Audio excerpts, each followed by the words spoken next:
So, John, who was the tallest player ever to play for the Packers? Pip, it was Brennan Curtin, offensive tackle, Notre Dame. And how tall was he? 6'9". 6'9". I wonder if the Bucs could use him. Maybe that power forward they need to get to the championship. All right, let's talk a little Packers. In 3 and 2 and 1. Hello again, everybody, with John Dodds, the professor, the doctor of the Green Bay Packers. I'm Tom Pipines, delighted again to come to you from Enters in Heartland. Pat Enters and his fabulous crew. We thank them, and of course, we have our video producer, Mike, and we have our content producer, Brent. We are a team. Where would we be without him? You can find this podcast at tompipins.com or the Tom Pipins Show with John Dodds. Right now, sorry, ladies and gentlemen, but we have to talk about playoff failures, centering it on number 12, Aaron Charles Rodgers. And, John, first of all, we go back to 2009. I'll never forget Mike McCarthy in particular. After the one play happened, he just he wanted to fall to the ground. They're at Arizona, that wild overtime game, 51-45. Rodgers sacked, fumble, returned for a touchdown by Carlos Dansbury. Your memories of that encounter? Yeah, that was the most points ever scored in an NFL playoff game. Wow. So it was 51-45. What was interesting about that game, and this tells you how young the Packers were in the McCarthy era at the time, but in Week 17, just the week before, the Packers played at Arizona. It was one of the few times in NFL history, there's been a handful of them, where the teams in Week 17 also play the next week. And the Cardinals were resting Kurt Warner. They rested most of their starters, and Green Bay won, I think it was 33-8, 33, just dominated them. And the young team didn't prepare as hard as they should have.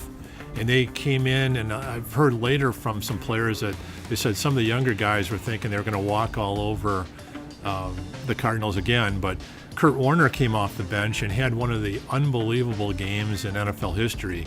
And I have the stats down. He was 29 out of 33 for 379 yards and 5 touchdowns.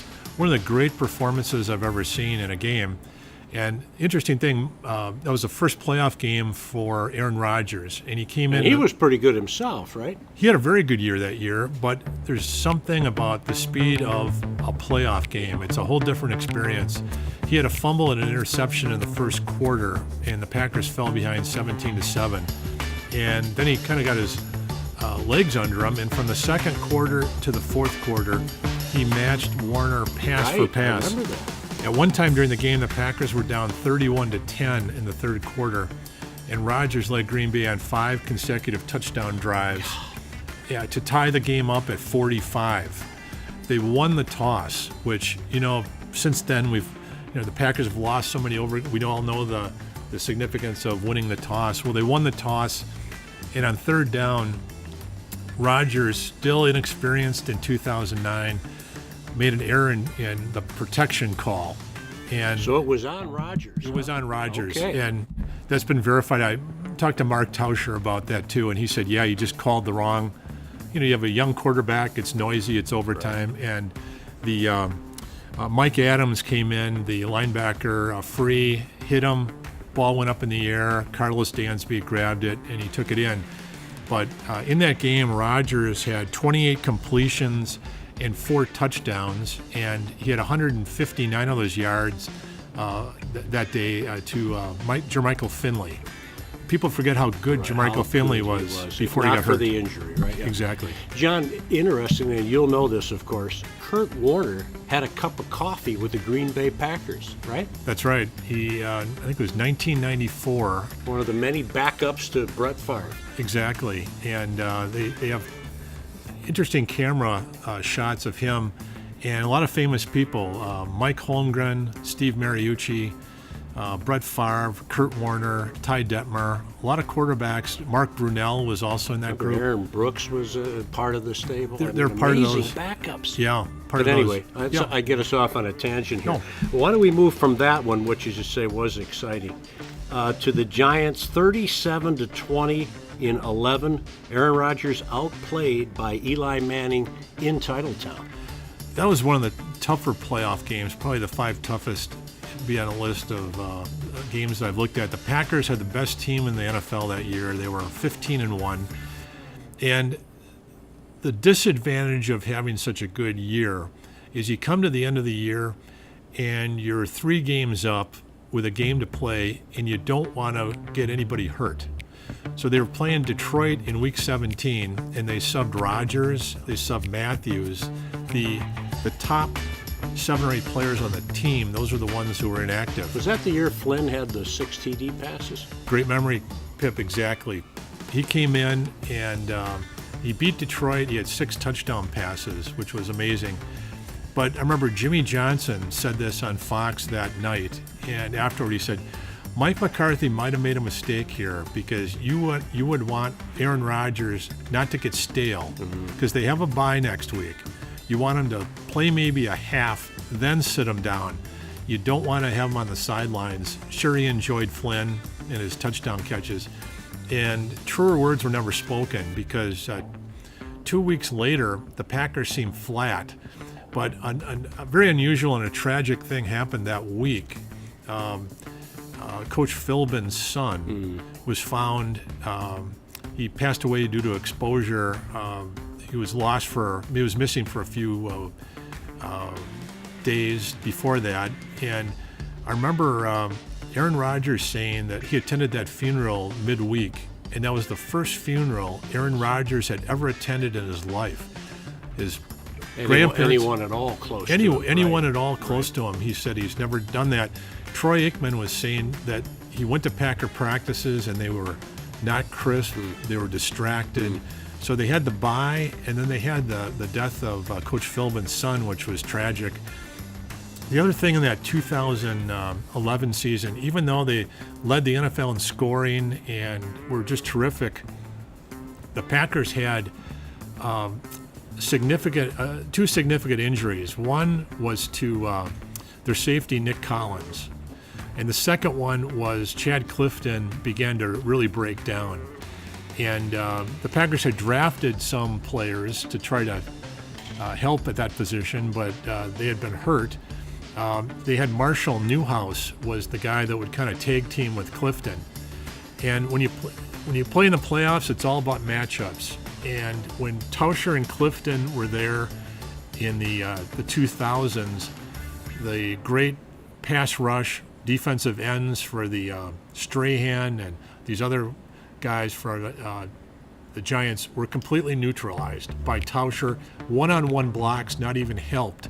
So that freed up other players to stop the other defensive linemen. So Green Bay always had a good matchup against the Giants all the way through the Favre era, and they had beaten them the year before in Lambeau. But this one, with Clifton at 50%, they were off a little bit, and one of the key plays in the second half was Rodgers went back to pass, and I was watching Greg Jennings break open and waiting for the touchdown pass to be thrown. He's breaking open toward the pylon, and Chad Clifton's backup, Marshall Newhouse, let the end in. He hits Rodgers, strips him. New York recovers it the next play. They score a touchdown. Essentially, the game was over. Game changer, huh? And it was just too bad. You got to be good, and that might have been McCarthy's best team. Mm-hmm. But even though they had 17 injuries in 2010, none of them, other than Jermichael Finley, rose to the level of Nick Collins. Still today, they've never replaced Nick Collins. This guy was tracking to the Hall of Fame in Canton, wasn't he? I had a Raider. Was it the Carolina game? The Carolina game, he hurt his neck on a freak play. But I was talking to someone from the Raiders before the 2005 draft. He was saying that Nick Collins was playing safety, and the opponent was on the 1 yard line. And Nick Collins lined up expecting a quarterback sneak. And the quarterback faked a handoff, and threw the pass to the pylon. And he said it was batted away, and he looked at the number, and it was Nick Collins. That kind of quick reaction. Huh? He replayed it 5 or 6 times, called other scouts in. I said, have you ever seen a safety do this? And Nick Collins had 4.35 speed. So not only was he big, he was fast.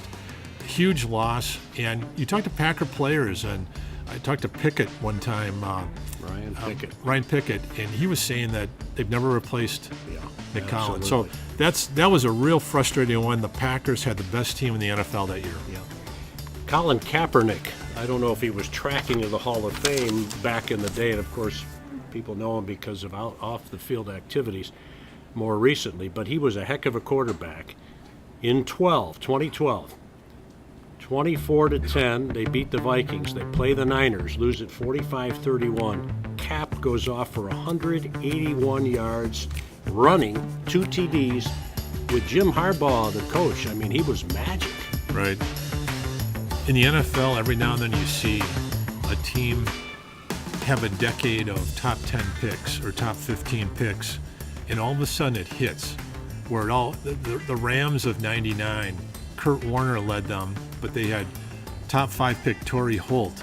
They had number 1 pick Orlando Bruce, Pace at tackle. Yeah. You have all these, and then they traded for Marshall Faulk. All of a sudden you have all these great guys. San Francisco, when they played the Packers, they actually had more talent. Their tight end was Vernon Davis. He was a top 10 pick. Their outside linebacker was Aldon Smith from Missouri. He was a top 10 pick. They had Navarro Bowman. They drafted Willis, the great middle linebacker. So while the Packers are drafting defensive tackle Harrell at 17, they're taking Willis at 10. All of a sudden, it just hit. Justin Harrell was, and he never played. I mean, he just never played.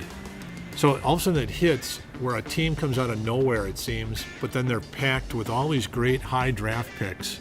And San Francisco, even though Green Bay is the best team in 2011, by 2012, San Francisco was better.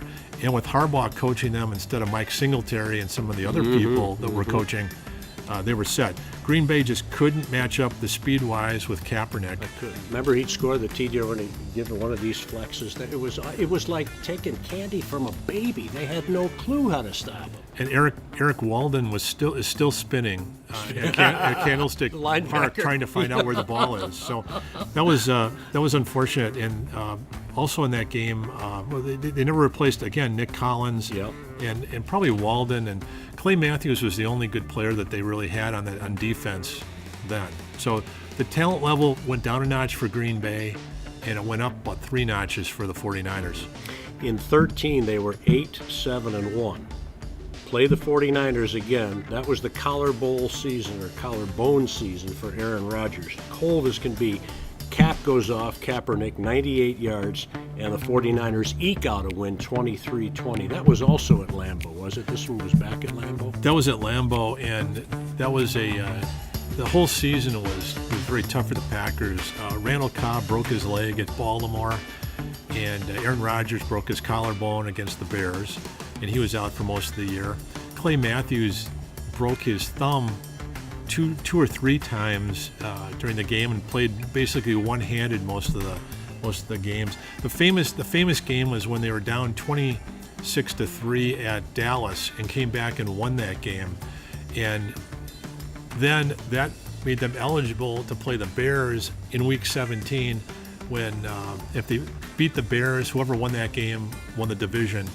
And what happened? Randall Cobb was wide open down the middle at the end of the game. John Kuhn makes a key block. Was it Kuhn who's had the block to allow Rodgers? Yeah, wide open. That was incredible. On Peppers, yeah, Julius Peppers. Julius Peppers of all Right, people. right. Yeah. So that was a real tough season, and in that John, if I may, in my recollection from that game, they lose it by the 23-20 count. Was it Jarrett Bush who had an opportunity, who could have picked off a pass or made a play, and then they had another opportunity and the Niners got the game-winning points?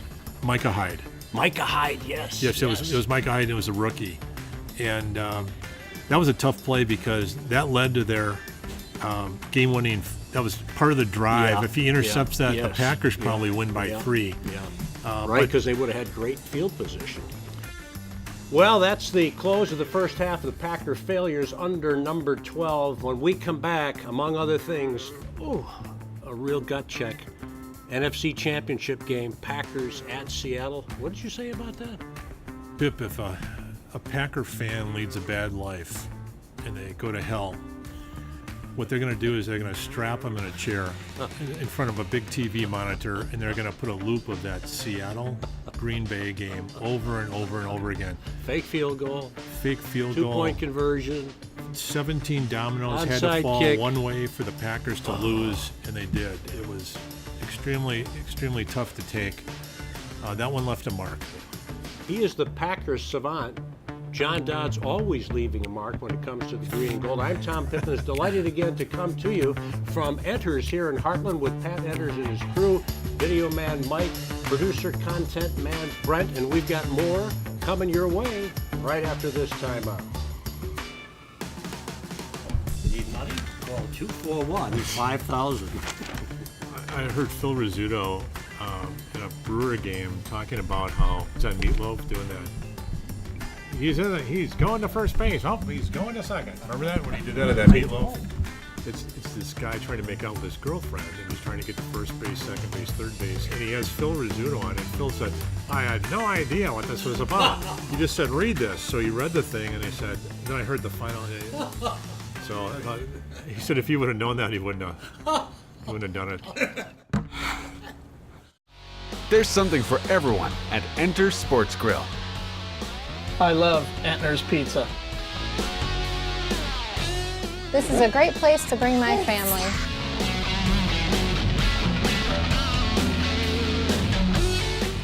Every Friday night I'm here for the fish fry. Their wings are the best.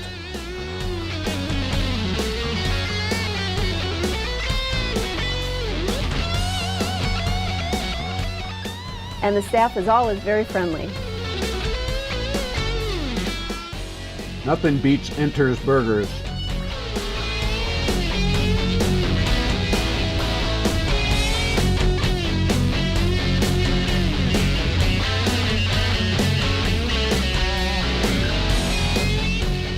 Enjoy good food and good times at Enter Sports Grill.